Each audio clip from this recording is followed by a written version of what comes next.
रेगिस्तान में स्थित एक ऐसी जगह जहां सिर्फ म्यूटेंट रहते हैं। Welcome to DVB vines and presenting by DK Solanki the hills have eyes part second. इस मूवी की शुरुआत में बताया जाता है कि आज से 2 साल पहले एक परिवार गलती से मिलिट्री के एरिया 16 में पहुंच गया था, जहां पर यूएस गवर्नमेंट ने न्यूक्लियर टेस्ट किए थे। वहां पर उस परिवार को रातों रात किसी ने मार दिया था। दरअसल ये बॉब और उसके परिवार के बारे में बात कर रहे होते हैं, जिसे हमने फर्स्ट पार्ट में देखा था। और उस घटना के बाद यहाँ आर्मी ने सर्च एंड डिस्ट्रॉय का एक मिशन शुरू किया। इस जगह पर हमें कुछ वैज्ञानिकों को दिखाया जाता है, जिसकी सुरक्षा के लिए यहाँ पर आर्मी भी मौजूद होती है। अब एक वैज्ञानिक जो चट्टानों पर होता है, वो नीचे दूसरे वैज्ञानिकों से रेडियो से बात करने की कोशिश करता है, लेकिन सिग्नल वीक होने की वजह से वो बात नहीं कर पाता। इसके बाद वो दूसरे वैज्ञानिक को कॉल करता है, लेकिन वहां पर म्यूटेंट ने उस वैज्ञानिक को मार दिया होता है।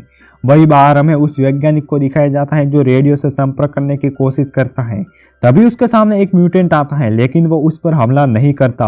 वो उससे कहता है कि तुम यहाँ से भाग जाओ, लेकिन इससे पहले कि यह वैज्ञानिक यहाँ से भाग पाता, इसके पीछे से एक म्यूटेंट आकर उसे मार देता है। वैज्ञानिक के सीखने की आवाज कर्नल सुन लेते हैं, पर इससे पहले कि वो उसकी मदद के लिए वहां पर पहुंचते, पीछे से एक म्यूटेंट आकर उसके शरीर में एक रॉड घुसा देता है और पहाड़ की चोटी से नीचे फेंक देता है। वही हमें कुछ आर्मी ऑफिसर को दिखाया जाता है जो ट्रेनिंग के बाद इस जगह पर पहुंच जाते हैं, ताकि वो आर्मी ऑफिसर और तीनों वैज्ञानिकों के लिए दारू का जुगाड़ कर सके। लेकिन जब वो कैंप में पहुंचते हैं तो वहां पर उन्हें कोई भी नहीं दिखता, और तभी रेडियो पर एक कॉल आता है।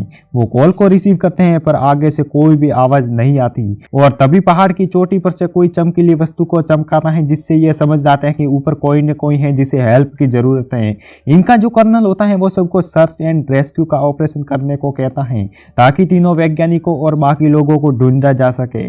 कर्नल अपने साथ सभी सोल्जर्स को लेकर चट्टान की तरफ बढ़ना शुरू कर देता है, लेकिन वो 2 सोल्जर्स को, जिसमें से एक का नाम नेपोलियन और दूसरे का नाम एम्बर है, उन्हें इसी जगह पर छोड़ देता है ताकि यहाँ पर कोई भी आए तो कर्नल को इन्फॉर्म कर सके। अब नेपोलियन टॉयलेट के अंदर जाता है और वो अगने के लिए कमोड पर बैठता है। तभी कमोड के अंदर से एक हाथ बाहर निकलता है, जिसे देखकर वो डर जाता है। वो जल्दी से बाहर आता है, जिसके बाद एम्बर अंदर जाती है, और जब वो देखती है तो वहां पर तीनों में से वही वैज्ञानिक होता है जो अब भी बचा हुआ है। वो किसी तरह से उसको बाहर निकालते हैं, उसकी बॉडी को साफ करते हैं। उसकी बॉडी में बहुत सारे जख्मों के निशान होते हैं, जिससे हमें पता चलता है कि उन म्यूटेंट ने उसे भी पकड़ा था और टॉर्चर करने के बाद यहाँ पर मरने के लिए छोड़ दिया था। वैज्ञानिक इन्हें बताते हैं कि वो बहुत ही खतरनाक हैं। उसके बाद उस वैज्ञानिक की मृत्यु हो जाती है। इन्हें कुछ भी समझ नहीं आ रहा होता कि वैज्ञानिक किस बारे में बात कर रहा है। तभी ये देखते हैं कि किसी ने इसके ट्रक को जला दिया है। ये उस तरफ भागते हैं, लेकिन वहां पर कोई भी नहीं होता। और अब ये अपनी गन लेने के लिए वापस भागते हैं, लेकिन वहां पर गन नहीं होती, यानी कि म्यूटेंट्स ने इनकी गन को भी चुरा लिया है। नेपोलियन अपने कर्नल को कांटेक्ट करने की कोशिश करना है, पर सिग्नल न मिलने की वजह से वो कांटेक्ट नहीं कर पाता। एम्बर कहती है कि हमें भी चट्टानों पर जाना चाहिए अपनी टीम के पास, लेकिन नेपोलियन कहता है कि नहीं, वहां पर हम सुरक्षित नहीं है, हमें यहीं पर रहना चाहिए। वही हमें कर्नल और उसके सोल्जर्स को दिखाया जाता है जो चट्टानों की तरफ बढ़ रहे होते हैं। और तभी रेत में अपने आप ही एक गड्ढा हो जाता है, जिस वजह से एक सोल्जर उसमें गिर जाता है। वो सोल्जर को गड्ढे से बाहर निकालते हैं, लेकिन उसके घुटने में फ्रैक्चर हो गया होता है। इसीलिए वो तय करता है कि वो वापस नीचे जाएगा, क्योंकि ऊपर अब वो चढ़ नहीं सकता। अब वो नीचे की तरफ बढ़ चलता है। वही एम्बर के ऊपर पीछे से एक म्यूटेंट हमला कर देता है। वो उसका रेप करने की कोशिश करता है, लेकिन एम्बर एक सोल्जर है। वो उसके दोनों टांगों के बीच लात मारती है, जिस वजह से वो म्यूटेंट नीचे गिर जाता है। अब म्यूटेंट को लगता है कि वो एम्बर से नहीं जीत सकता, इसीलिए वो उसे मारने की कोशिश करता है। और तभी पीछे से एक गोली चलती है, जिसके बाद वो म्यूटेंट एक गड्ढे के अंदर गायब हो जाता है।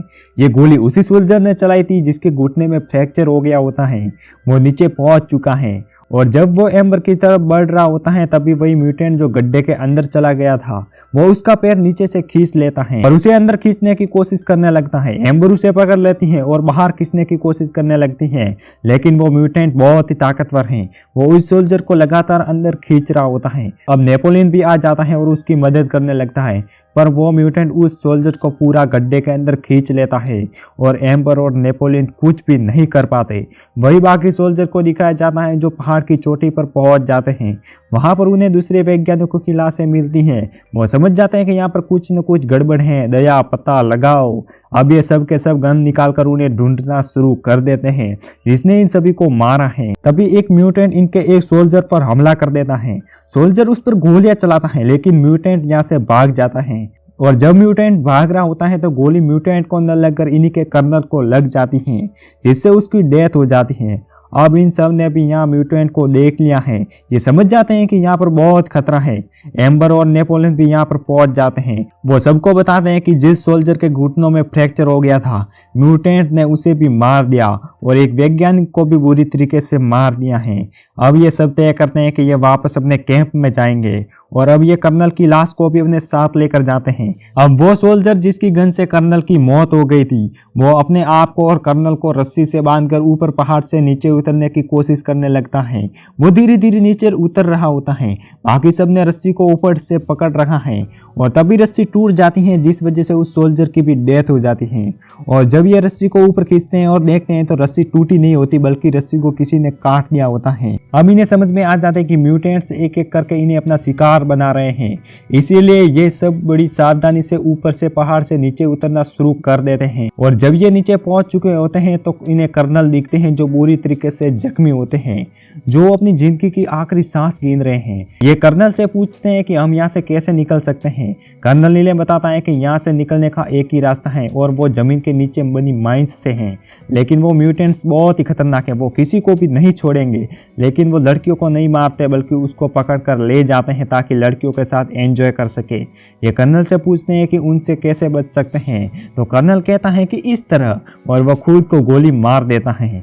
और अब इन्हें कुछ भी समझ में नहीं आता कि क्या करना चाहिए, क्योंकि जो जमीन के अंदर माइंस है उसके अंदर पहले से ही म्यूटेंट्स रहते हैं और वहां से बचकर निकलना नामुमकिन है तथा यहाँ से निकलने का कोई भी रास्ता नहीं है, क्योंकि इनकी गाड़ियों को भी म्यूटेंट्स ने जला दिया होता है।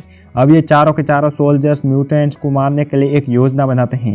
ये एम्बर और उसके साथ जो फीमेल ऑफिसर होती है, उन दोनों को एक जगह पर बैठा देते हैं। तभी एक म्यूटेंट आता है और जैसे ही म्यूटेंट इनके पास आने की कोशिश करता है, सभी सोल्जर उस पर गोलियां चलाकर उसे मार देते हैं। लेकिन जैसे ही इनका ध्यान थोड़ा सा हटता है, एम्बर के साथ जो दूसरी फीमेल ऑफिसर होती है उसे म्यूटेंट उठाकर ले जाते हैं।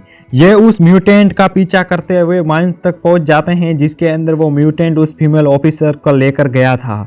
और अब ये तय करते हैं कि ये सब के सब उस माइंस के अंदर जाएंगे और उस म्यूटेंट का पीछा करेंगे। लेकिन एक सोल्जर अंदर जाने से मना कर देता है, वो अकेला ही बाहर भागने लगता है। लेकिन तभी एक म्यूटेंट उसे भी मार देता है। वही माइंस के अंदर सभी सोल्जर्स को दिखाया जाता है जो धीरे धीरे आगे बढ़ रहे होते हैं। और तभी एम्बर और नेपोलियन एक छोटे से कुएं के अंदर गिर जाते हैं। नीचे गिरने की वजह से दोनों बेहोश हो जाते हैं।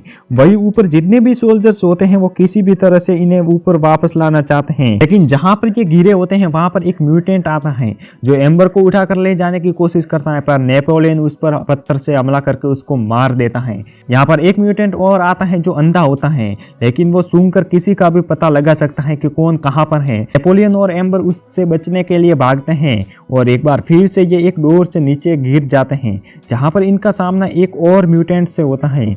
और ये वही म्यूटेंट होता है जिसने कहानी की शुरुआत में वैज्ञानिक को जाने के लिए कहा था, यानी कि ये एक अच्छा और दयालु म्यूटेंट है जो इंसानों को नहीं मारता।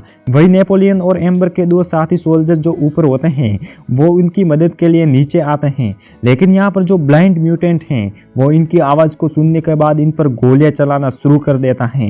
एक सोल्जर को गोली लगने की वजह से उसकी मौत हो जाती है, दूसरा सोल्जर उसको मारने में कामयाब तो हो जाता है, पर वो खुद भी बहुत जख्मी हो चुका है। वही वो अच्छा म्यूटेंट जिसके सामने एम्बर और नेपोलियन है, वो इन दोनों सोल्जर्स को भी अपने पास बुला लेता है और इन चारों को अपने साथ आने के लिए कहता है ताकि वो इन सभी को जान को बचा सके। तभी वो सोल्जर जिसको गोली लगी थी उसकी भी मौत हो जाती है, लेकिन ये उसकी बॉडी को अपने साथ ले जाने की कोशिश करते हैं। लेकिन अब एम्बर अपनी फीमेल ऑफिसर के बिना इस जगह से नहीं निकलना चाहती, वो अब भी म्यूटेंट के कब्जे में है। लेकिन जो सोल्जर होता है वो कहता है कि हमें यहाँ से बाहर निकल जाना चाहिए, अन्यथा हम में से कोई भी जिंदा नहीं बचेगा। पर एम्बर तय करती है कि वो अपनी साथी ऑफिसर को बचाने जाएगी। नेपोलियन भी उसका साथ देता है और अब ये दोनों के दोनों फीमेल ऑफिसर को बचाने के लिए माइंस के अंदर निकल पड़ते हैं।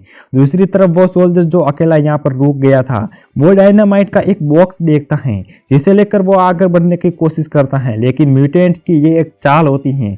दरअसल बॉक्स के ऊपर एक वायर लगा होता है और जब सोल्जर उसे लेकर चलाने लगता है तो वहां पर एक ब्लास्ट होता है जिस वजह से उस सोल्जर की भी मौत हो जाती है। वही नेपोलियन और एम्बर उस जगह पर पहुंच जाते हैं जहां पर म्यूटेंट्स ने इनकी फीमेल ऑफिसर को बांध कर रखा है, उसे आज़ाद कर देते हैं। पर इससे पहले कि ये तीनों यहाँ से निकलते हैं, यहाँ पर एक म्यूटेंट आ जाता है और ये तीनों के तीनों उसका मुकाबला करते हुए उसे मार देते हैं। इसके बाद ये सभी माइंस के दरवाजे से बाहर निकल जाते हैं, लेकिन तभी एक म्यूटेंट का हाथ दिखाया जाता है जो इन तीनों को देख रहा होता है, यानी कि अब भी कोई म्यूटेंट जिंदा है जो इन सबको मारना चाहता है। तो फ्रेंड्स, इसी के साथ ये मूवी खत्म हो जाती है। तो उम्मीद करता हूँ कि ये मूवी आपको पसंद आई होगी।